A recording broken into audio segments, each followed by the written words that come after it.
basically everyone we've talked to has been very engaged, respectful, and took the time to hear our pain, hear our strength, and hear us speak from the heart, including Prime Minister Trudeau. And for that, we're very appreciative. What was the most significant thing that anyone from the government has said to you in these meetings? What's going to stay with you from these conversations? The most significant thing is that there was a general consensus that there are systemic issues regarding Indigenous people in the judicial system, and that each person has promised to work with us to make concrete changes within the system. And for that's exactly what we came here for. And so there are other families who unfortunately have been through the justice system and also did not feel like they got justice, and they didn't have the chance to meet with the Prime Minister and other ministers. And I'm just wondering, what do you make of the opportunity that you've had to meet with these leaders?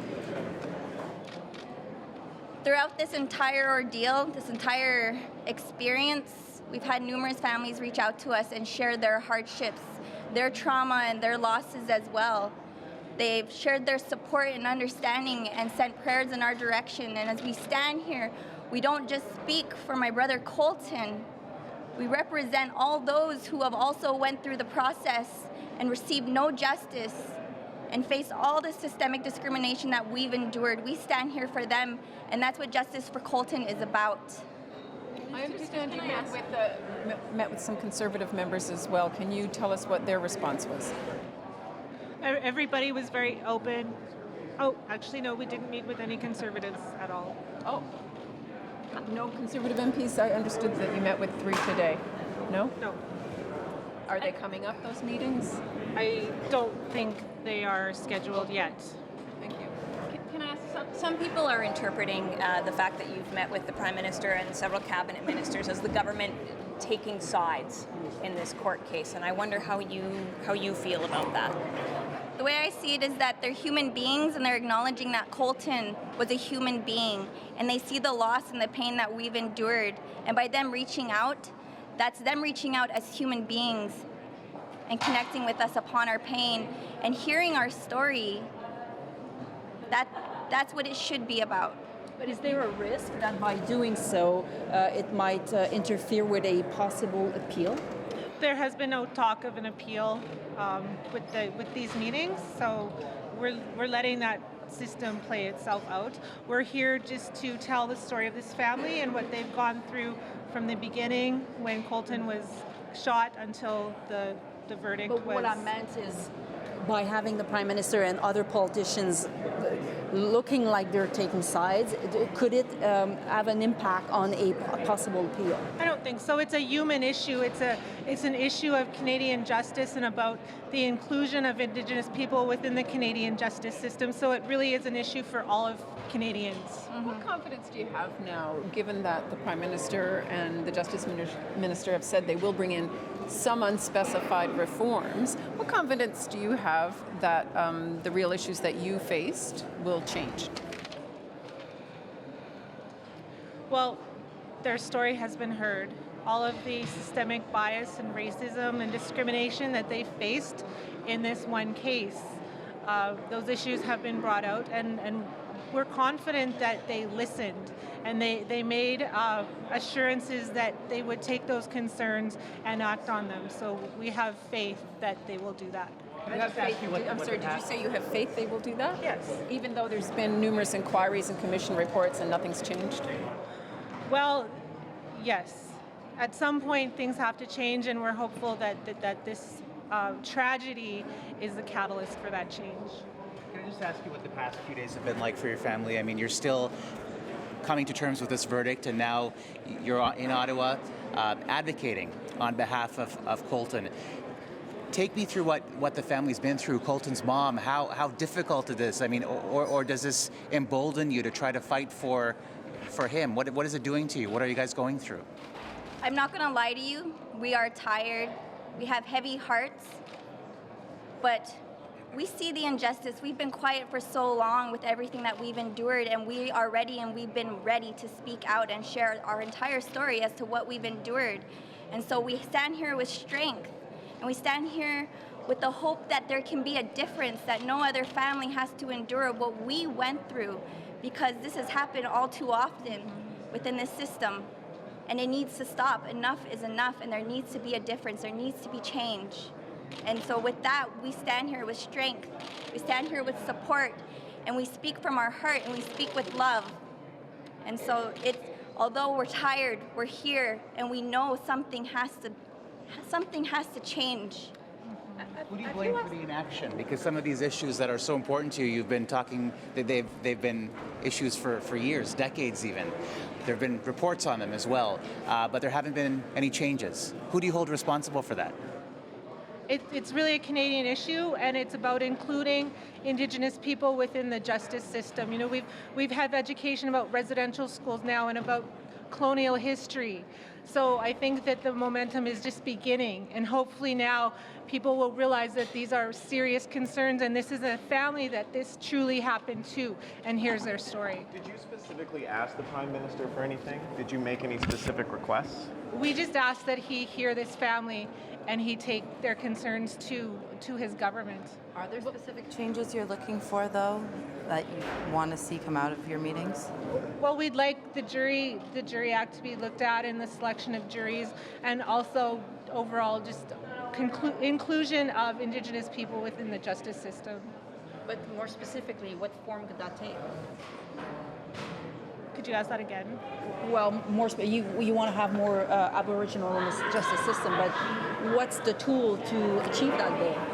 It's to ensure that Indigenous people are included from the moment a crime occurs to the time a jury comes back with a verdict, to ensure that all of the systemic bias and racism and everything that came out in this case is looked at, right, so that this doesn't happen. I understand that, but have you targeted a specific tool or something specific that must be changed in order to achieve that?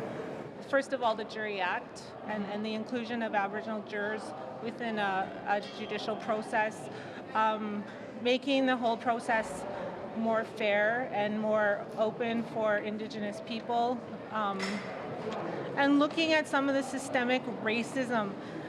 You have a province of Saskatchewan where there are deep-seated racism, and even though people say this wasn't a case about race, it was, because of how these people were excluded right from the beginning. Would you like to see some changes within the RCMP as well? Because as I understand it, you were treated in a way that was, led you to complain about the way that they behaved towards you, especially on the day of the incident. So what kind of changes would you like to see there? Well, for example, the RCMP should have an independent body to investigate concerns that are raised within them. And in this case, we saw that the RCMP treated the victim's family not as good as the accused. So it was a case that was biased by racism. The RCMP first of all investigated the property crimes, and then it took a life unto its own. But I don't really want to talk too much about the case itself, because all of these things will have to be looked at, and of course it could interfere with an appeal process, so I'd like to leave it as that. The Public Safety Minister today told us that the family has filed a complaint, though, with the review body of the RCMP. Is there someone that can just speak to that specifically? Sure, yes. Yeah. So, when was that done, and what are you looking for? Alvin Baptiste and Debbie Baptiste filed a complaint with the RCMP in January of 2017, complaining about the treatment that Debbie Baptiste and her two surviving sons and grandchildren experienced when the police came to notify her of Colten's death.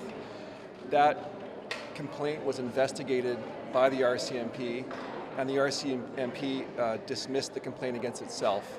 Was it investigated? I'm sorry, did you lodge the complaint with the civilian review body or with the RCMP? With the RCMP. They dismissed the complaint, and then we have asked the civilian review body to review the RCMP's decision. They've agreed to do that. So that's a that's an active file right now with the civilian body.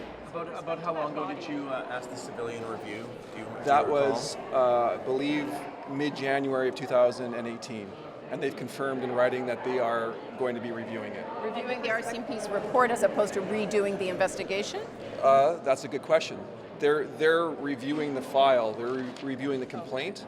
I don't know if they're going to be interviewing witnesses, but one thing... But what would be your hope out of that process? Discipline for the RCMP officers involved or more broad reforms? What specifically are you looking for? Much more broad reforms. Everyone should get a copy of that report, because in that report, it indicates that other than Debbie Baptiste's word and the word of her sons, there was no evidence corroborating their statements about their trailer being searched literally seconds after she was told that her son was dead. But in the same report, it confirms that 2 officers took a witness that ultimately testified in Gerald Stanley's trial on a high-speed chase, and they said in the report when they were interviewed that they did not know the female prisoner was in the back of their sedan. And that was accepted by the RCMP. So they believe 2 police officers who said, we didn't know that there was a female prisoner 18 inches behind us. We believe that, but we don't have any evidence to corroborate Debbie Baptiste and her son Jace and her son William. And that's where this started. And if anyone in Canada believes for a second that there isn't something involved in that decision about how those 2 police officers are believed over Debbie Baptiste when everyone knows the police searched that residence, then we have to understand that there's a problem that exists. Related to that, I spoke with Minister Goodell this morning, and I also called that body, and nobody seemed to be able to confirm for me whether there are Indigenous members that are going to be undertaking this investigation, or whether any of the people involved are going to be Indigenous. Would that be a problem for you if it turns out to be the case? I believe I can speak for the family. We don't require Indigenous investigators on this case. We require investigators who are willing to turn up everything. That's all we want. And it's very important that the family, the verdict in this case is only a very small part of the injustices that were felt throughout the system. It culminated in the verdict, but the injustices occurred all along the way. And so we asked for an outside police agency. After we started reviewing the evidence within 2 weeks of Colten's death, it was apparent that the RCMP was not conducting an adequate investigation. We asked for an outside police agency to come in and investigate. That wasn't done. So we took preemptive steps because we could tell from the outset that there were things that were happening in the investigation that shouldn't have been, and there were things that should have been happening that weren't. Are there any other meetings planned in the next day or so, or are you leaving tomorrow? I think the family said Monday they were only here till Wednesday, so what's the next day look like? Yeah, there are meetings tomorrow. Yeah, we got meetings tomorrow. Yes. And who would that be with?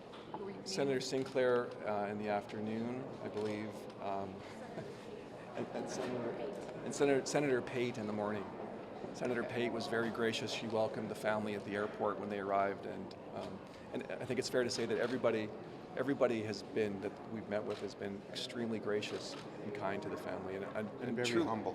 And very humble and very appreciative of what they've been through. Mr. Murphy, yesterday you talked about a quick fix on peremptory challenges, and we know the Justice Minister is preparing to announce something. You met with her today. I wonder what your sense is of how far this will go towards fixing the problem as you see it. I have the sense that it's going to go pretty far. I think that there's broad consensus that the way a jury is currently picked is not necessarily fair. And when a juror is picked, the clerk of the court says, accused, look upon your juror, juror, look upon your accused, and within 2 seconds, that person's on or they're off. And they know the name of the person, they know their occupation, they know where they live, and that's it, except their appearance. And in this case, there were 5 out of 45 Indigenous appearing jurors who were called forward. Their names were drawn out of the drum. They had come potentially great distances to be there, and they were systematically challenged. And I don't believe that I don't believe there's a majority of Canadians who believe that's okay. But what you heard from the Justice Minister today leads you to believe that you're on the same page? Yes, and she discussed that in question period this afternoon as well. So yes, I believe the last 2 days in question period, she's on the record saying this is going to be looked at, and we believe her. Did you meet with anyone from the NDP? Yes, we met with Mr. Willett from Willett, Falcon Willett. Robert Falcon. That's Willett a Liberal. Is a Liberal. Oh, excuse me. Sorry. Charlie Robert. Angus, did you meet? I saw him speaking to you up No, in the gallery. he just came up. in the Greet gallery. the family. Yes, to meet Right, the but family. you guys haven't met with NDP. No. So you haven't met other parties We're yet? we're Or- believe we're meeting Leader Singh this afternoon. After we leave you, we're going straight to meet with Leader Singh. Any plans to meet with Andrew Scheer? We would meet with him. Have you asked to meet with them? I don't know what arrangements have been made. I personally have not asked, but we would be happy to meet with him. Did you ask to meet with Singh and that led to the meeting? Yes. Or did you... So why didn't you not ask Mr. Scheer? I personally, this is somewhat embarrassing. I personally asked Mr. Singh to meet over Twitter.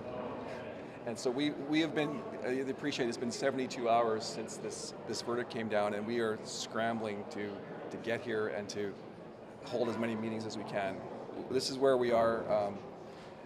We reached out to MP Falk, who is the MP for the Battleford-Lloydminster region, and we communicated with her office. The schedules didn't work out, so we asked to meet with her because this is her riding in which Colten died.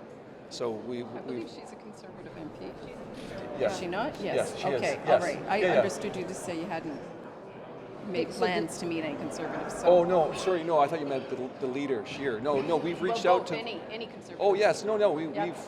We asked MP Falk to come Okay. to meet us, and she's communicated. Her office has communicated they'd like to meet, but the schedules just didn't work out. So we're obviously open to meeting with anybody from any party that is willing to talk to us. This is not a partisan trip. We wanted to meet with the people who can make the decisions. Right now, the people who can make the decisions are mostly Liberals, but we're happy to meet with anybody who is willing to push forward the family's agenda. Can you just tell us what Debbie's holding? Is it a picture? Pardon? Is it a picture of Colten that she's holding? Can you show us? Yes. This is his picture.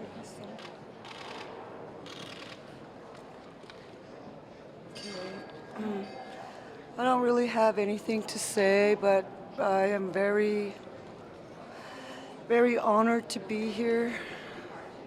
And I'm happy that we got to meet the Prime Minister. And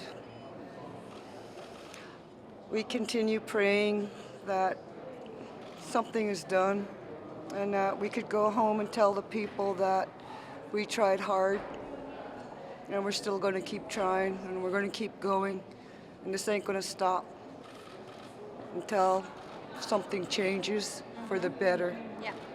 Thank you. Thank you. Yes. Thank you.